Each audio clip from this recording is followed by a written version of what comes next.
From chronic pain to sports injuries, get Asia's leading joint care under one roof. Your journey to mobility starts at Sunshine Bone and Joint Institute by KIMS Sunshine Hospital, Gachibowli or Begumpe. Book your consultation today. Artificial intelligence సింపుల్గా AI. ఈ technology వచ్చాక ప్రపంచంలో ఎన్ని రకాల మార్పులు వస్తున్నాయో అంతా చూస్తూనే ఉన్నాం. చాట్ జీపీటీ వచ్చాక మొత్తం సీనే మారిపోయింది. దాని తర్వాత అనేక ఏఐ టూల్స్ పుట్టుకొచ్చాయి. అవన్నీ లక్షల ఉద్యోగాలకు ముప్పుగా మారాయి. చాలా మంది ఉద్యోగాలు పోయేందుకు కారణమయ్యాయి. ఈ క్రమంలో open AI CEO Sam Altman ఇంటిపై జరిగిన దాడి ఆందోళనతో పాటు ఆసక్తికర చర్చకు దారితీసింది.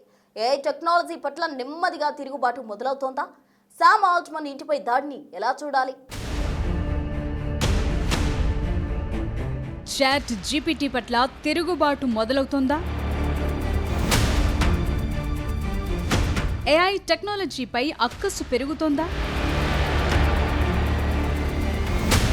వీటి గురించి డిస్కస్ చేసే కంటే ముందు ఓ న్యూస్ తెలుసుకోవాలి. చాట్ జీపీటీని సృష్టించిన ఓపెన్ ఏఐ సంస్థ సీఈఓ శామ్ ఆల్ట్మన్ ఇంటిపై దాడి జరిగింది. శాన్ ఫ్రాన్సిస్కోలోని శామ్ ఇంటిపై గుర్తు తెలియని వ్యక్తి మొలటోవ్ కాక్టైల్ ని విసిరాడు. దాంతో అతని ఇంటి గేట్ కి మంటలంటుకున్నాయి. ఈ దాడిలో ఎవరికీ ఎలాంటి గాయాలు కాలేదు. అయితే పెట్రోల్ బాంబ్ దాడి జరిగిన సమయంలో శామ్ ఇంట్లోనే ఉన్నారా లేదా అనే దానిపై స్పష్టత లేదు. దీని తర్వాత ఓపెన్ ఏఐ ఆఫీస్ కి కూడా నిప్పు పెడతామనే బెదిరింపులొచ్చాయి. ఈ ఘటనకు సంబంధించి 20 ఏళ్ల యువకుణ్ణి అనుమానితుడుగా భావించి అరెస్టు చేశారు. అయితే open AI CEO Sam Altman చాలా కాలంగా ఆర్టిఫిషియల్ ఇంటెలిజెన్స్ కు సంబంధించిన చర్చలకు సెంటర్ పాయింట్ గా ఉన్నారు. కానీ ఇప్పుడు ఆయన కుటుంబ భద్రత కూడా ఆ కథలో భాగమయ్యింది. తన కుటుంబాన్ని తనను ప్రమాదంలో పడేసేలా తన ఇంట్లో జరిగిన ఘటనపై శామ్ ఓ బ్లాగ్ పోస్ట్ చేశారు. అందులో ఈ దాడిని ఏఐ చుట్టూ నెలకొన్న విస్తృత ఆందోళన వాతావరణానికి ముడిపెట్టారు. ఏఐ గురించి తీవ్ర ఆందోళన నెలకొన్న సమయంలో ఇలా జరిగిందని,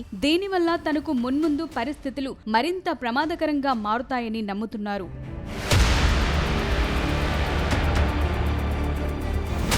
ఆర్టిఫిషియల్ ఇంటెలిజెన్స్ ఇప్పుడు ఒక టెక్నాలజీ రెవల్యూషన్ మాత్రమే కాదు, సామాజిక ఆర్థిక వ్యవస్థలను కుదిపేస్తోన్న శక్తివంతమైన మార్పు. చాట్ జీపీటీ రాకతో మొదలైన ఈ ఏఐ సునామీ ప్రపంచ వ్యాప్తంగా ఆశ్చర్యాన్ని, ఆందోళనను కలిగిస్తోంది. ఈ క్రమంలోనే open AI CEO Sam Altman నివాసం దగ్గర జరిగిన ఘటన ఈ అడ్వాన్స్డ్ టెక్నాలజీకి వ్యతిరేకంగా ప్రజల్లో పెరుగుతోన్న అసహనానికి నిదర్శనమా అనే చర్చ మొదలయ్యేందుకు కారణమైంది. శామ్ కూడా ఏఐ ఇండస్ట్రీపై వస్తున్న విమర్శలను ప్రస్తావించారు. ఇది సమంజసమైందేనని, సదుద్దేశంతో వచ్చిన విమర్శలను, చర్చలను స్వాగతిస్తామన్నారు. టెక్నాలజీ ఎప్పుడు అందరికీ ప్రయోజనకరంగా ఉండదని శామ్ ఆల్ట్మన్ అన్నారు. ఏఐ వ్యతిరేక భావాలను తాను అర్థం చేసుకోగలనని చెప్పారు. కానీ సాంకేతిక పురోగతి భవిష్యత్తును ఊహించలేనంతగా బాగా మార్చేస్తుందని నమ్ముతున్నట్లు తెలిపారు.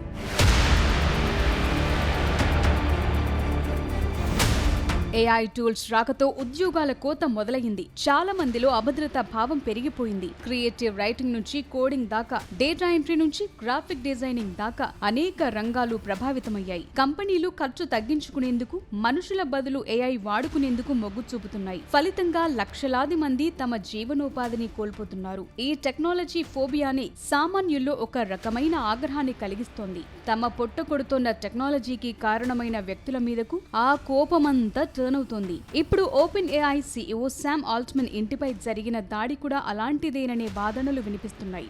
ఏఐ టూల్స్ తో టెక్ దిగ్గజాలు బిలియన్ల కొద్ది డాలర్లు గడిస్తుంటే సామాన్యులు ఉద్యోగాలు కోల్పోవటంపై అసహనం వస్తుంది. ఏఐ లిమిట్ లేకుండా పెరిగిపోతుంటే దాన్ని అడ్డుకునే చట్టాలు లేకపోవటంపైన జనం ఆగ్రహంగానే ఉన్నారు.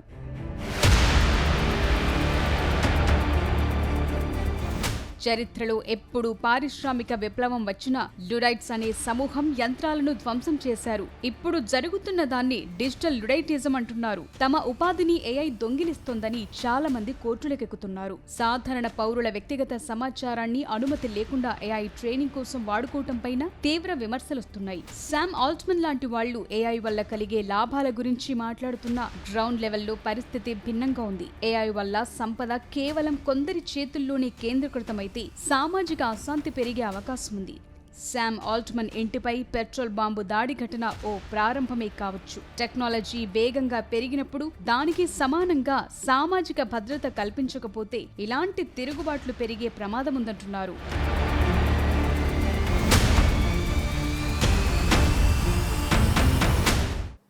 వచ్చాక టెక్నాలజీ ప్రపంచంలో మొత్తం లెక్కే మారిపోయింది. ఇప్పుడు అన్నింటికీ ఏఐనే డెస్టినేషన్గా కనిపిస్తోంది.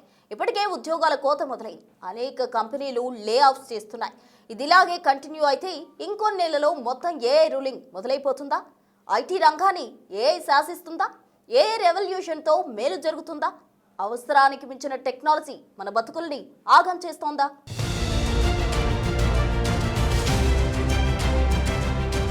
మానవ చరిత్రలో నిప్పును కనుగొనటం, విద్యుత్ని కనిపెట్టడం ఎంతటి మార్పులను తెచ్చిందో ఇప్పుడు ఏఐ కూడా అంతే ఇంపాక్ట్ చూపుతోంది. ఆర్టిఫిషియల్ ఇంటెలిజెన్స్ అనేది ఇప్పుడు కేవలం టెక్నాలజీ మాత్రమే కాదు, అదొక గ్లోబల్ రెవల్యూషన్. టెక్నాలజీ ప్రపంచం ముఖ చిత్రాన్ని మార్చేస్తోంది. దీనివల్ల కలిగే లాభ నష్టాలు భవిష్యత్ పరిణామాలను మార్చేస్తాయా అనే డిబేట్ ఆసక్తి రేపుతోంది.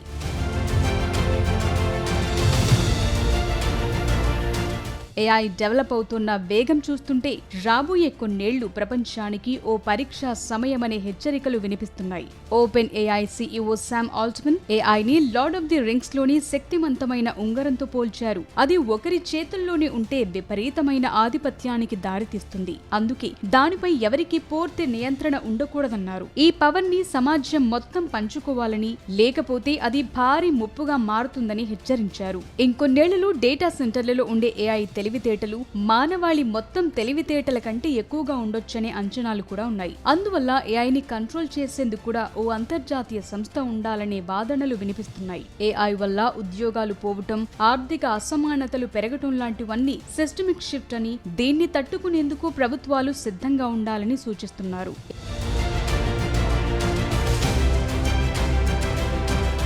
ఏదేమైనా మిగతా రంగాలతో పోలిస్తే ఐటీ రంగంలో ఏఐ ప్రభావం స్పష్టంగా కనిపిస్తోంది. గతంలో పదుల సంఖ్యలో ఇంజనీర్లు చేసే కోడింగ్, టెస్టింగ్, డీబగ్గింగ్ లాంటి పనులను ఇప్పుడు ఏఐ టూల్స్ క్షణాల్లో పూర్తి చేస్తున్నాయి. దాంతో చాలా ఐటీ కంపెనీలు లే ఆఫ్స్ చేస్తున్నాయి. దీనికి కారణం ఏఐ పనుల్ని సులభతరం చేయటం ఒకటైతే, తక్కువ మందితో ఎక్కువ ప్రొడక్టివిటీ సాధించాలనే కంపెనీల తాపత్రయం కూడా ఇందుకు కారణమవుతుంది. దాంతో ఐటీ సెక్టార్ అంతా ఇప్పుడు ఏఐ మయమవుతోందనే చర్చ జరుగుతోంది. అలాగని మానవ మేధస్సు పూర్తిగా కనుమరుగయ్యే అవకాశం కూడా లేదు. అయితే పాత పద్ధతుల్లో పనిచేసే వారికి ఉద్యోగ అవకాశాలు తగ్గుతాయంటున్నారు. ఏఐని ఓ టూల్ గా వాడుకోగలిగే వారికే ఫ్యూచర్ ఉంటుందని చెప్తున్నారు.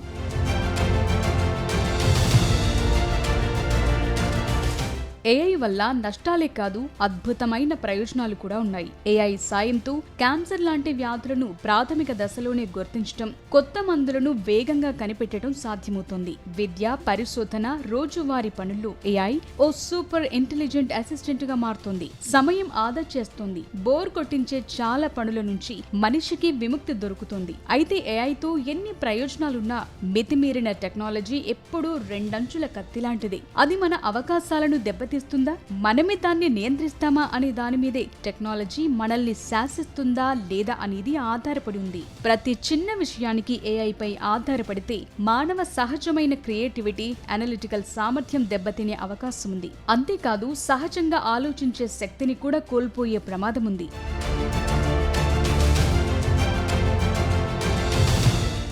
ఇప్పుడున్న పరిస్థితుల్లో మనం ఏఐని నియంత్రించలేం. ఎందుకంటే అది ఇప్పటికే మన జీవితాల్లో భాగమైపోయింది. మనమంతా చేయగలిగింది ఒక్కటే, టెక్నాలజీకి అనుగుణంగా మారటం, కొత్త టెక్నాలజీలను చేర్చుకోవటం ద్వారా స్కిల్ పెంచుకోవాలి.